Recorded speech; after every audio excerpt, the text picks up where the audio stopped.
Buenos días, mi nombre es Mario Balité, pertenezco a la Universidad de la República del Uruguay, soy profesor titular en la Facultad de Información y Comunicación y vengo aquí a presentar una ponencia sobre COVID-19, pero desde la perspectiva de la terminología, particularmente tratando de establecer COVID-19 como un estudio de caso de las dinámicas terminológicas que se dan en campos temáticos emergentes.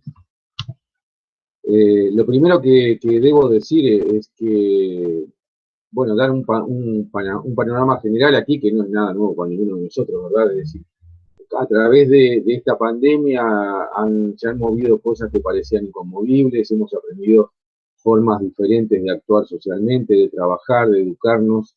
Hay un entorno sanitario para el mundo que ha complicado prácticamente todas las cosas, ha complicado el mundo del trabajo, el mundo de la educación, las formas de interacción social.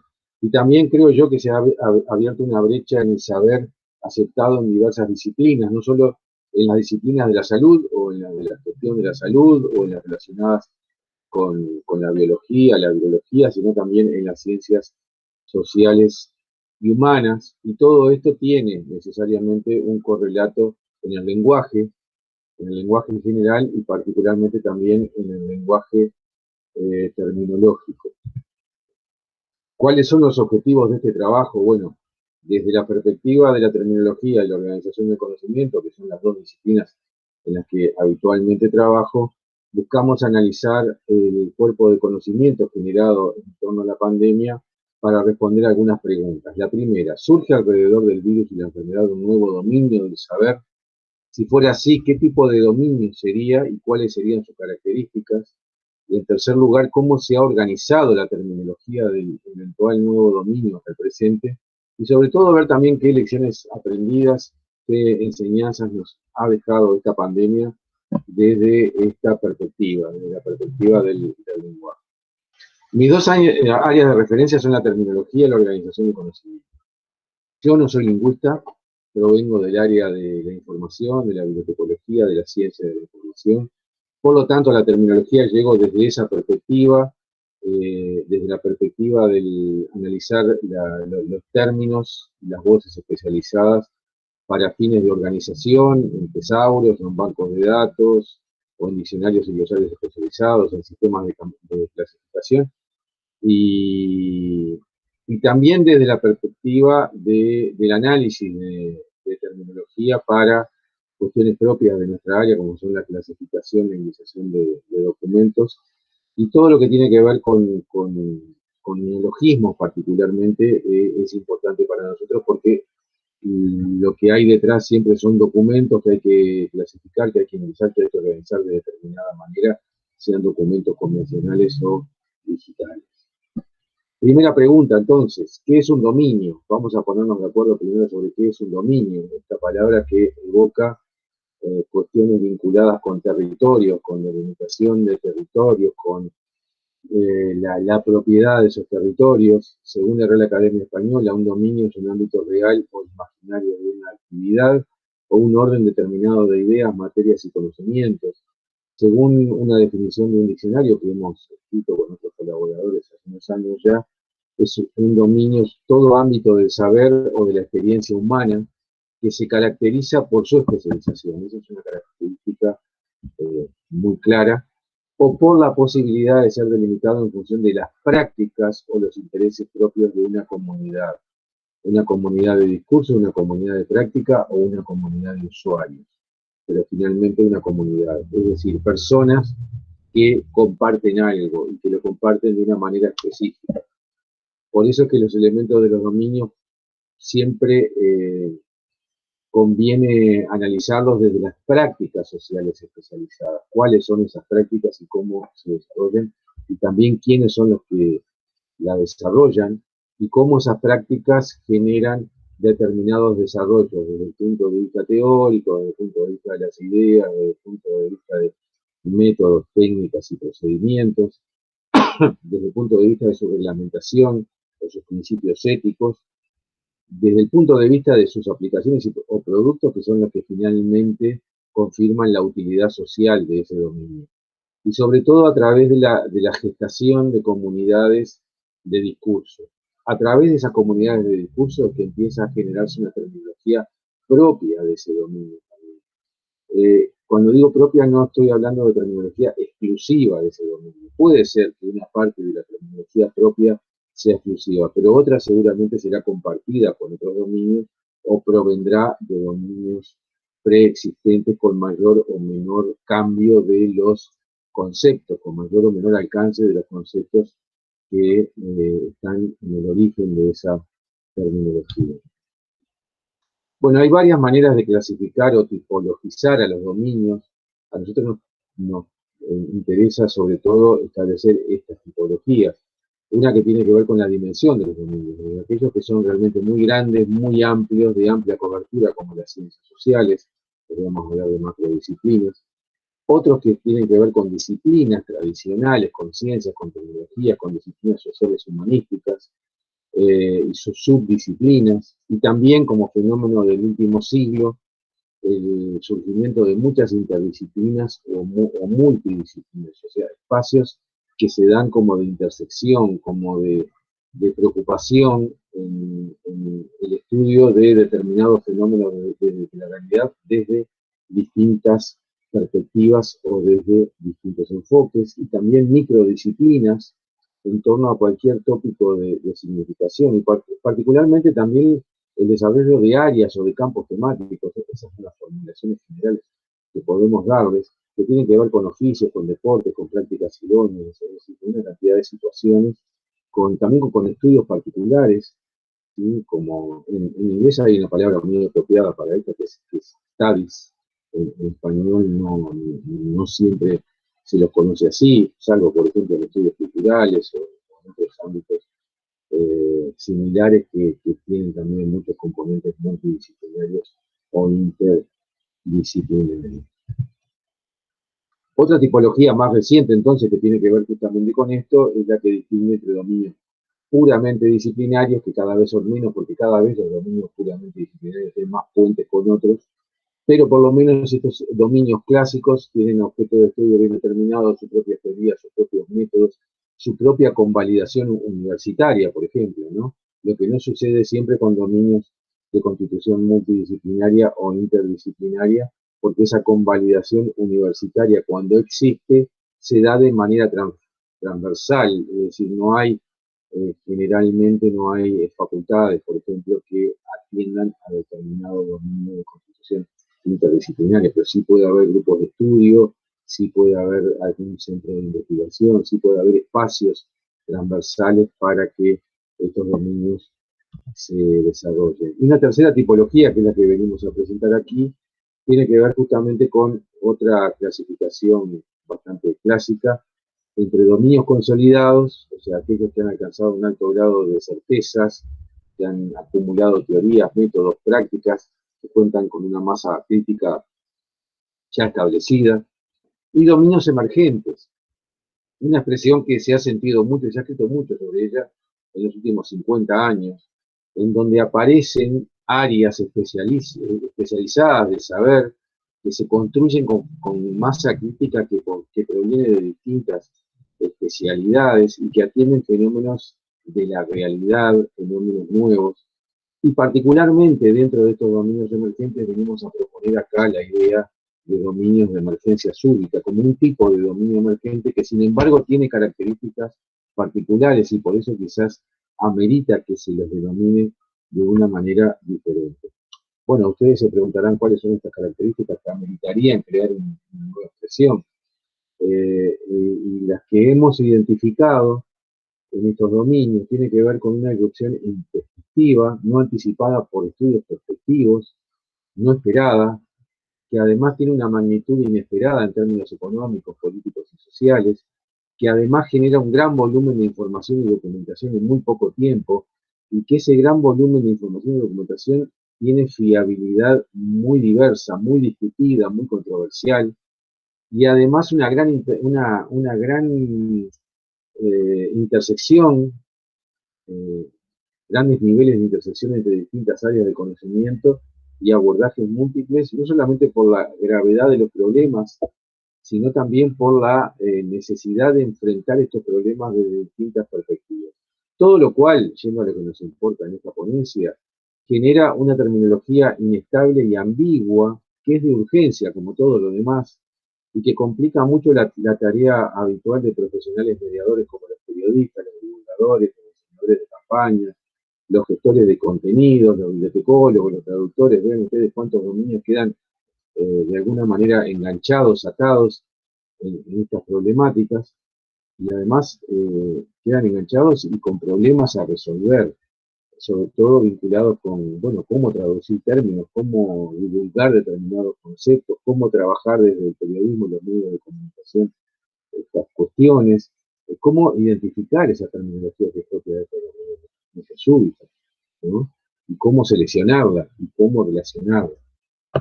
Eh, Cuando hablamos de dominios de emergencia súbita, tenemos en la cabeza varios ejemplos.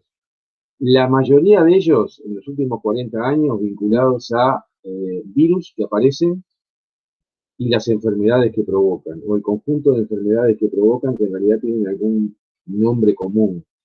Esto es muy común en VIH y SIDA, o es muy común en ébola virus y el ébola, y es muy común en SARS-CoV-2 y COVID-19. Vean que incluso en muchos documentos esto se da muy claro con VIH-Sida. El dominio se denomina así, con una barra, en donde de un lado de la barra está el nombre del virus y del otro lado de la barra el nombre de la enfermedad. Por lo tanto, desde el punto de vista terminológico ya es una cualidad curiosa que tienen, porque se trata de sistemas binarios en el sentido de que no tienen un término de referencia que los identifique, sino dos. ¿Sí? ¿Y qué sucede en estos dominios de emergencia súbita? ¿Qué ha sucedido en todos estos casos?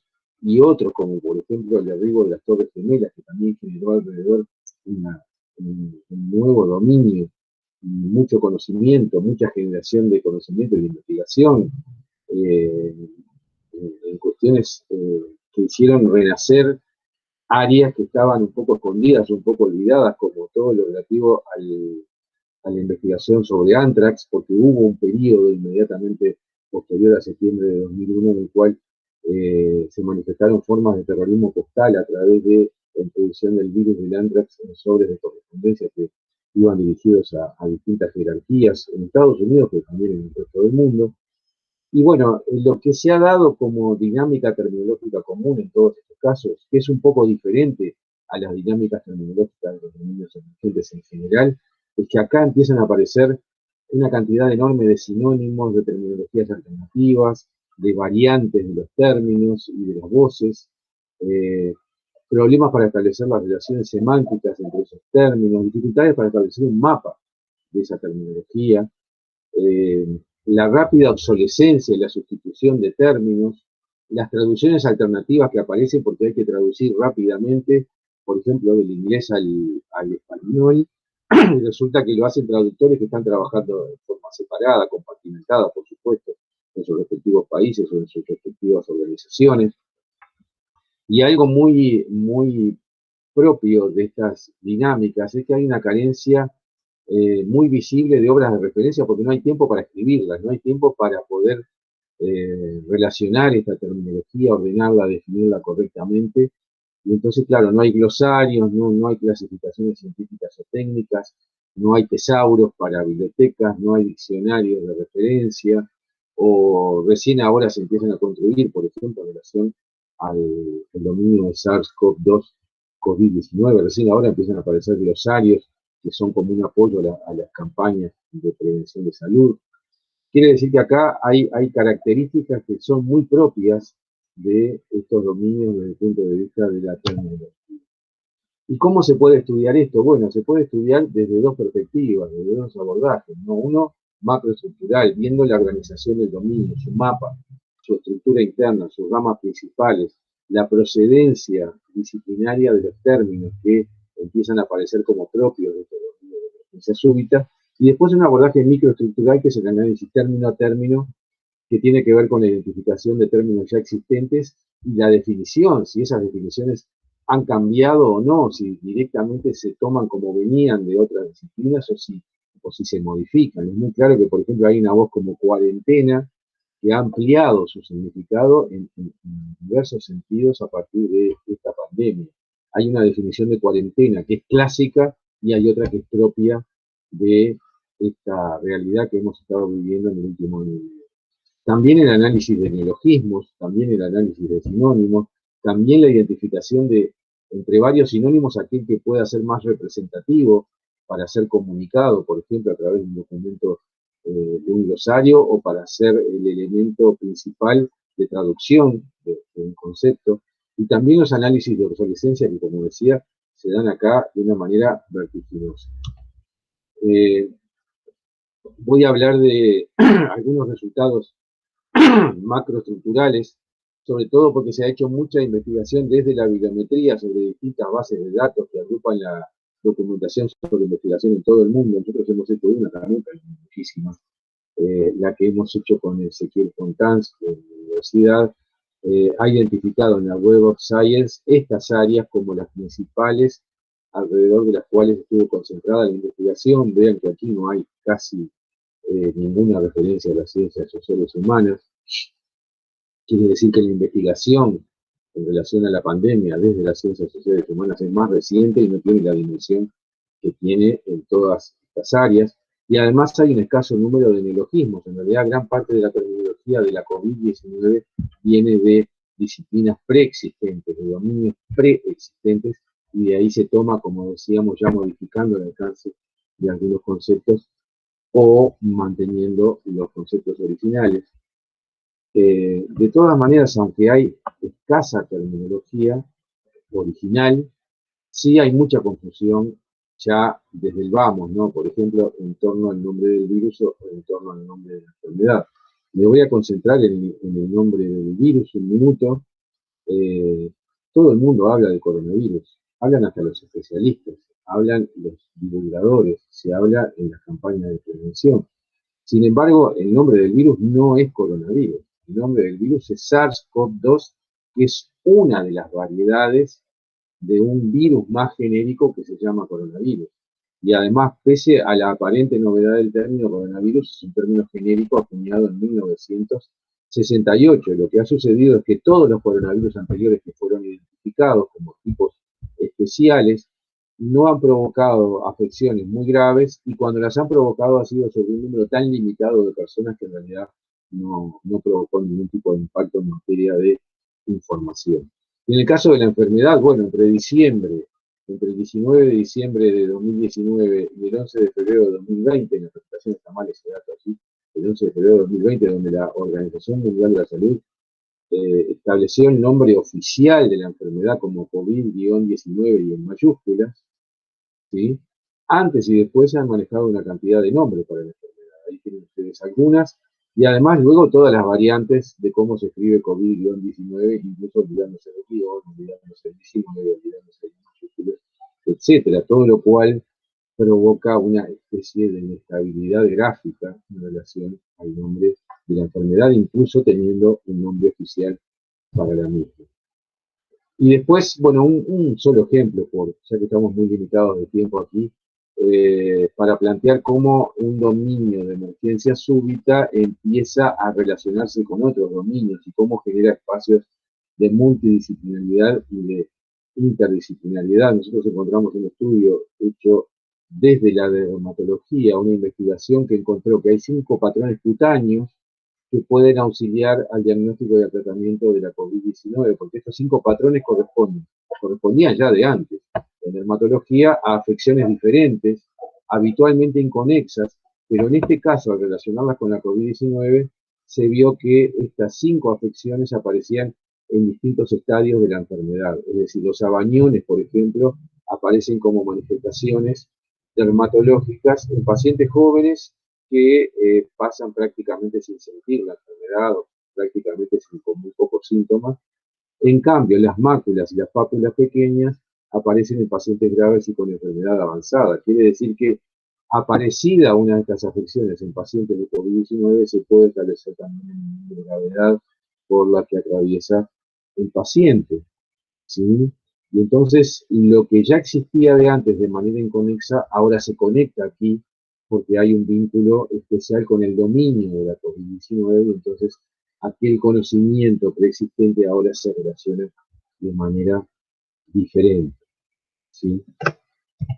Bueno, en cuanto a las conclusiones, para nosotros es muy importante el desarrollo de conocimientos más específicos sobre los dominios en general, pero particularmente sobre los dominios de emergencia súbita, y esto asume una importancia estratégica para los colectivos que están involucrados, que son sobre todo aquellos que son mediadores de documentación, mediadores de información, mediadores de comunicación.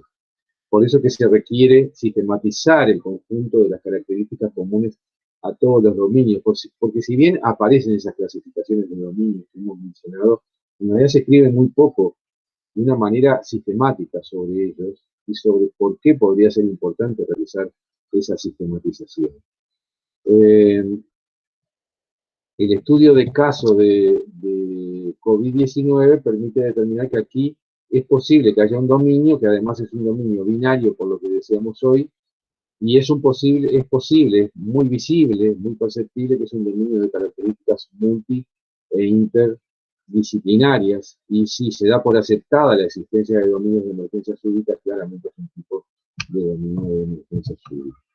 Por otra parte, este dominio cuenta con una base terminológica que en su mayoría es tomada de dominios preexistentes y que solo incorpora a nivel especializado muy pocas voces, incorpora muy poca terminología propia. Quiere decir que la terminología que es propia de COVID-19 en gran medida no es exclusiva de este dominio. Las primeras sistematizaciones que se dan en la literatura de los dominios eh, se da en la literatura de los dominios involucrados, los preexistentes, y en la elaboración de glosarios de urgencia, que son los que están surgiendo recién ahora en 2021. Sobre todo, haciendo una proyección, es posible que, que la terminología de este dominio se vaya diluyendo en esos dominios preexistentes, pero que aún así, como la COVID-19 ha generado una cantidad muy grande de información, esa información y esa documentación sea sometida a filtros de calidad y lo que va a suceder es que gran parte de esa documentación va a perder valor porque solamente lo que va a quedar es aquello que demostró ir por el buen camino del diagnóstico y del tratamiento de la enfermedad. Eso a mediano plazo. Bueno, acá están las referencias que hemos utilizado para armar este texto y acá hay un correo electrónico, perdón, un correo electrónico de contacto para quienes estén interesados en seguir hablando de estos temas. Y por supuesto le agradecemos la atención y la paciencia que han tenido hasta este momento. Así que bueno, muchas gracias y será hasta otra ocasión.